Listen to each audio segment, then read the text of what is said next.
تحصينات غار الملح على القائمة النهائية للتراث الإسلامي. لمن لا يعرف ما هي هذه التحصينات، هذه حلقة جديدة من أصل الكلام. معكم محمد علي العياري، وهذه قصتهم.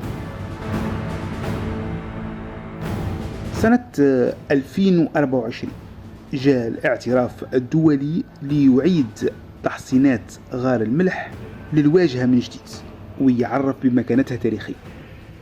والتتويج هذايا ما كانش مجرد تصنيف رمزي، بل اعتراف دولي بقيمة منظومة دفاعية متكاملة توفر حماية للموقع وتعزز جهود الترميم والصيانة. لكن خلينا نرجعوا للتحصينات هذه. برشا ناس يشوفوها مجرد آثار متناثرة موجودة في غار الملح، لكن حكايتها كبيرة وقصتها طويلة.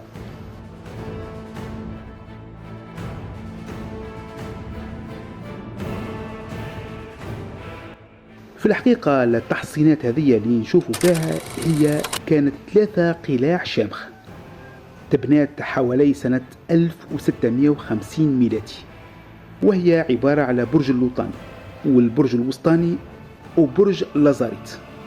الثلاثة هذوما شكلوا نظام دفاع متناسق يحمي الميناء والمدينة من الهجمات البحرية. مدينة غار الملح هي مدينة ساحلية ضفاف البحر الأبيض المتوسط شمال العاصمة، شهدت على مدى قرون من التاريخ البحري والعسكري تطوير لمنظومة التحصينات، خاصة الدفاعية منها.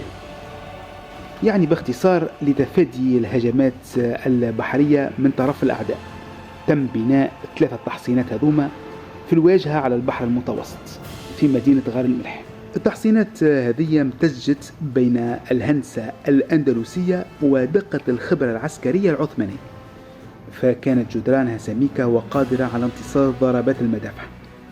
حتى المواقع متاعها صممت بعناية لتأمين رؤية كاملة للخليج ومداخل البحيرة.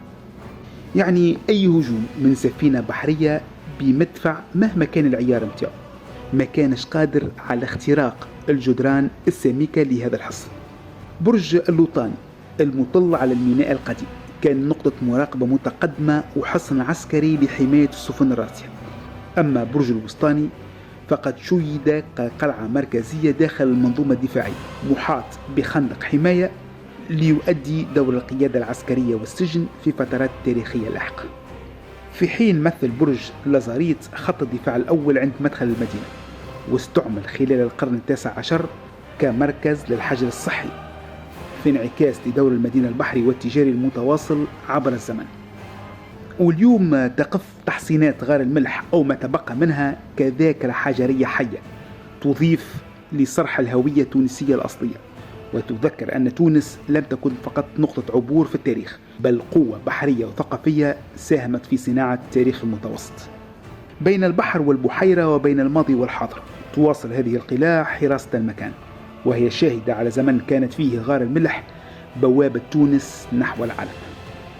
إذن لمن لا يعرف التاريخ فإن غار الملح ليست مجرد مدينة ساحلية، هي كانت خط الدفاع الأول في البحر الأبيض المتوسط. وتحصينات غار الملح هي أكبر شاهد على مكانة المدينة العريقة هذه.